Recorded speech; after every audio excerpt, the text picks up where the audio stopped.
Euzu billahi mineşşeytanirracim. Bismillahirrahmanirrahim. Elhamdülillahi rabbil alamin. Ves salatu vesselamu ala rasulina Muhammed ve ala alihi ve ashabihi ecmaîn. Amma ba'd. Selamun aleyküm saygılı cemaat-i muslimin. Allahu Teala bu mübarek cuma gününde yapacak dualarımızı, ibadetlerimizi en güzel şekilde kabul ve makbul eylesin. Artık Mevlid ayı olgan Rebiül Evvel ayı da bitti. Endi yangi ay çıktı ve endi nevbetteki Rebiül Ahir ayı başlagan. Bugün bu ayının 5'i. Ve biz keçken vaazlarımızda Peygamberimizin siyeri hakkında laf etmeye devam ettik. Ve keçken seferleri biz ayttık Akabe biatları hakkında, daha sonra Miraç mucizesi hakkında. Bunlar hepsi hicretten evvel Peygamberimizin, Müslümanlarının Mekke'den Medine'ye koçmeden evvel olan şeyler. Bundan sonra ise Peygamberimiz Muhammed Mustafa sallallahu aleyhi ve sellem'in hicreti ve Müslümanların elbette ki hicreti olup geçti. Bu peygamberlikinin, risaletinin 13. yolu oldu. Peygamberimiz bizim kullanganımız takvimge göre 622. senesi. 622 sene Mekke'den Medine'ye koştu. Hicret degeni Arap dilinde hacara ya da hicret ayrılmak demek. Bir yerden ayrılmak manasına geliyor. Ve biz şimdi bir söz termini olarak kullanganımızda deyimiz ki bir insanın bir yerden başka yere koçup anda yerleşmesi, anda yaşamaya başlaması buna biz hicret aytamız. Ve asıl da bir kimsenin bir yerge koçup ketmesi, oz vatandan mı kete, zorni mı kete, ozu isteginden kete, hepsine biz hicret aytamız. Ve hicret emde sadece bir insanın değil, topluluklarının, bir halkın bir yerden koçup başka yerge yerleşmesine de hicret dep aytılar. Ve işte dini noktayı nazarından biz hicret aytkanımızda elbette Peygamberimiz ve Müslümanlarının Mekke'den Medine'ye koçuşlarını, koçup anda yerleşmelerini koz ogunda bulunduramız. Yüce Rabbimiz Allahu Teala İslam dinini tekmillemek için, insanlara doğru yolunu açmak için Hatemül Enbiya olgan, peygamberlerin sonkusu en büyüğü olgan, bizim Peygamberimiz Muhammed Mustafa sallallahu aleyhi ve sellem'ini yolladı. Peygamberimiz gizli olarak sonra açık olarak herkesini İslam dinine çağıraydı. Ama odur ki yerli halk, Mekke halkı azından istisna olarak gayrı çok sık bunu kabul etmediler. Çünkü onların o alları onlara yeteydi. Yani o statuslarını, zenginliklerini, Araplar içinde en böyle töpede olganlarını gayip etmeye istemediler. Değiştirmeye istemediler bir şeyini. Çoksu insanlar. Ama Yüce Rabbimiz İslam için başka bir yer açtı. Bu Medine şehri oldu. Mekke müşrikleri ise İslam'ı kabul etmeyip hem de İslam'ı en baştan beri ezmeye istediler. Yok etmeye istediler. Hatta Peygamberimizni öldürmeye istediler. Ve birçok Müslümanları da eziyet etip, eskence etip, kıynap, öldürgen soyları da var idi. Şehit düşken soyları da var idi. Ve ona göre da Peygamberlik'in 5. yılında 1. Habeşistan hicreti oldu. Yani 1. olarak Müslümanlar Habeşistan degenimiz memleketke koçup anda yerleştiler. Çünkü Habeşistan eskiden ona Abisinia dep aytılaydı. Bugün Efiyopya dep aytılar. O topraklarda Hristiyanlar yaşaydı. Şimdi de çoksu Hristiyan. Bildiğiniz gibi Efiyopya'da Pravoslav Ortodoks Hristiyanlar.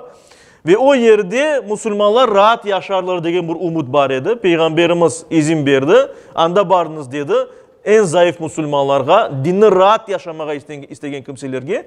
Ve 2 sene bir kafile sonra ikinci kafile, 2 grup şeklinde Müslümanlar koçup gittiler Efiyopya'ya ve anda rahat yaşadılar. Onu kaytarmaya isteseler de Mekke müşrikleri andaki Hristiyan olgan ve Müslüman olganı aytılgan. İslam'ı kabul etkeni hakkında aytılgan Necaşi, kral, onlarını kaytarmadı. Onlarını kaldırdı. Efiyopya'da onlarını korçaladı. Dinlerini onlar yaşadılar. Bundan sonra aytkanımız gibi Peygamberlik'in 12. ve 13. yıllarında 2 tane Akabe biatı olup geçti. Akabe aytılgan yerde Medine'den gelgen, o vakit Medine değildi, Yathrib şehriydi. Yathrib şehrinden gelgen kişiler Peygamber onlara İslam'ını anlattı, davet etti ve onlar Müslüman oldular. Müslüman olup kayıttılar. Ondan sonra daha ziyade adam geldi. Daha sonra onlar dinini anlatacak bir ocağı istediler. Ve Kur'an hocası, din hocası olarak Peygamberimiz Mus'ab bin Umeyr'ini yolladı. Onlarla beraber Allah ondan razı olsun. Ve böylece yerli Yesrib halkı yani birçok sayede İslam dinini kabul etti. Açıldı o yer onlar için, Müslümanlar için. Ve buna göre de Peygamberimiz ve Müslümanların rahat yaşayacakları, o dinlerini rahatça etraftaki insanlara yayacakları, anlatacakları bir yer.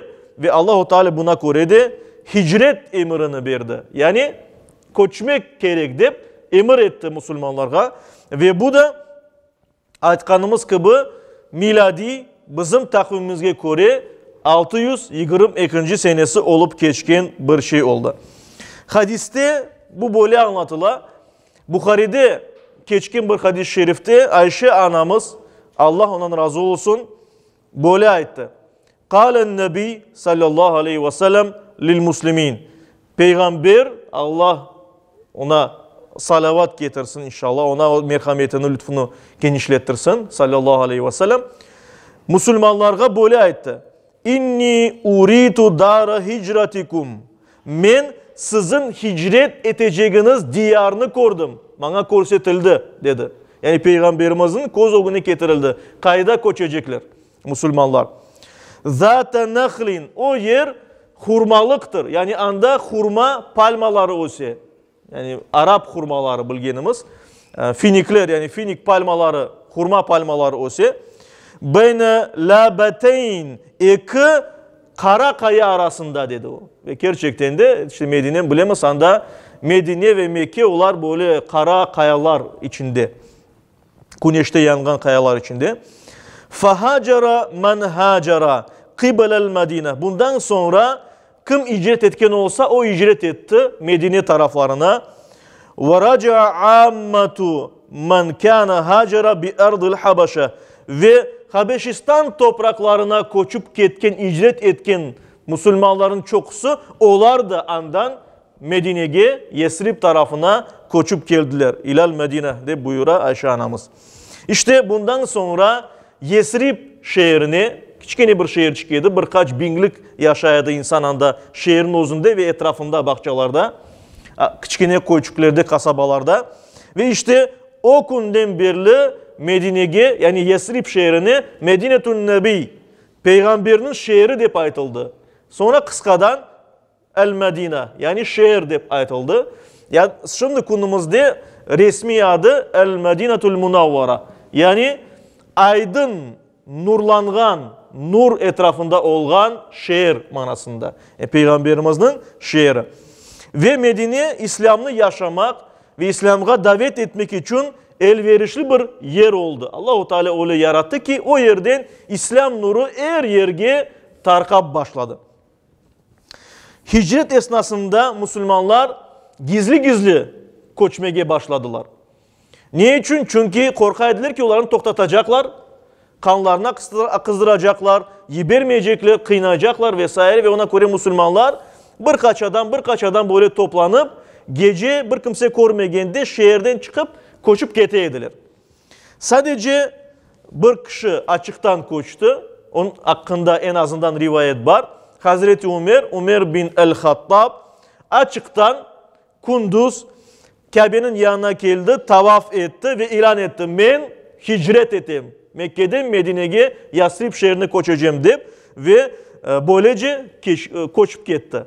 Peygamberimiz sallallahu aleyhi ve sellem ve birkaç Müslüman en son kaldı. Yani çoksu Müslüman aman hepsini koçup gitti. Ve bunu da kaydetmek gerek ki muhacirler yani hicret etken Müslümanlar, Mekkeli Müslümanlar onlar Mekke'de her şeyini kaldırıp geteydiler. Çünkü o vakitleri demir yol yok idi. Deniz yolundan ya da uçakla bir konteyner sımarlamak çaresi yok idi. Ve ona göre herkes evlerini kaldırdı. Evini, barkını, evinde olan her şeyini, zinetlerini, mebillerini, her şeyini kaldırıp böyle koçup gittiler. Birkaç hayvan olsa, birkaç azık, aşamağa bir su bir şey olsa onu alıp getiriyorlar. Çünkü Mekke'den Medine yolu yakın bir yol değil. Anda doğrudan gidecek olsam bir 500 kilometre kadar o. Ama şimdi günümüzde gibi böyle şasse yok idi böyle avtobusga oturup gitmek için. Ya da mesela yakında endi demir yol da kuruldu. Bilesiniz Saudi Arabistan'da. O vaktları ise o sahra, kumluk yerler ya da kayalık yerler. Bazı yerlerde su var, bazı yerlerde su yok. Bir sudan başka suğa varmak için belki 2-3 gün gitmek gerek. Yani öyle yer. Ona göre de herkes devesini minip ya da cayaf kete edilir birkaç hafta içinde, bir ay içinde mesela ya da 2-3 hafta içinde kete edilir. Kim test gidecek olsa hayvanlarla. Kim cayaf ketse belki bir ay kete o yolunu. Ve ona göre de kıyım bir yolculuk ve insanlar şimdi 500 kilometre değil de belki 700-1000 kilometre böyle aylanıp sudan bir kuyudan başka kuyuya kadar böyle ketip yerleşeydiler. Yani kıyım bir yolculuk idi ve ona göre de Allah-u Teala bunun sevabını elbette ki ayrı verdi. Dinleri için, Peygamberimiz emir buyurganı için, Allah-u Teala'nın emrini yerine getirmek için hicret etkenler en büyük sevap kazangan kişilerdir ve onların derecesi en yüksek sahabeler arasında. Biz bilemiz Müslümanlar içinde Peygamberimiz buyurganlıklayın en yüksek derece sahabelerinin, sahabeler arasında ise muhacirlerinin. Kim? Allah için her şeyini terk edip yanından başlamak için, İslam dinini kutmak için Allah için yolga çıktı. İşte onlar demek ki Mekke'den Yasrib'e Medine şehrine barıp yeteler ve anda yerli Müslümanlar onlara yardım etip başlayırlar elbet. Ve en son da aytkanımız gibi Peygamberimiz Muhammed Mustafa sallallahu aleyhi ve sellem koçup keti. Herhalde şimdi ezan okulaysa inşallah Peygamberimizin hicreti hakkında bizler gelecek vaazlarımızda devam edip anlatırız Allah nasip etse. Bizden ise saygılı cemaat-i Müslümin tırışmak Peygamberimiz gibi olmak, Peygamberimizin en ziyade, her bir insandan ziyade sevmek, bunun için elbette Peygamberimizin nasıl bir insan olduğunu öğrenmek gerekmez. Bir de unutmayaq saygılı cemaat-i Müslümin dua etmeyi, özümüz için, yakınlarımız için dua eteyik ve hususan Müslümanlar için, cümle Müslümanlar için dua eteyik. Çünkü günümüzde biz bilemiz Müslümanlar birçok yerde kıynala. Müslümanlar en bizim topraklarımızda kıynala. Şu ketken harbi operasyon sebebinden. Müslümanlar Filistin'de şimdi pek büyük ziyan görürler. Büyük imtihandan geçirler, kıynalalar. Ve ona göre de unutmayık ve her daim ümmetimiz için dua etmeye tırışayık. Yüce Rabbimiz her birimizge bu yolda olmağa, duacı olmağa nasip eylesin. Amin.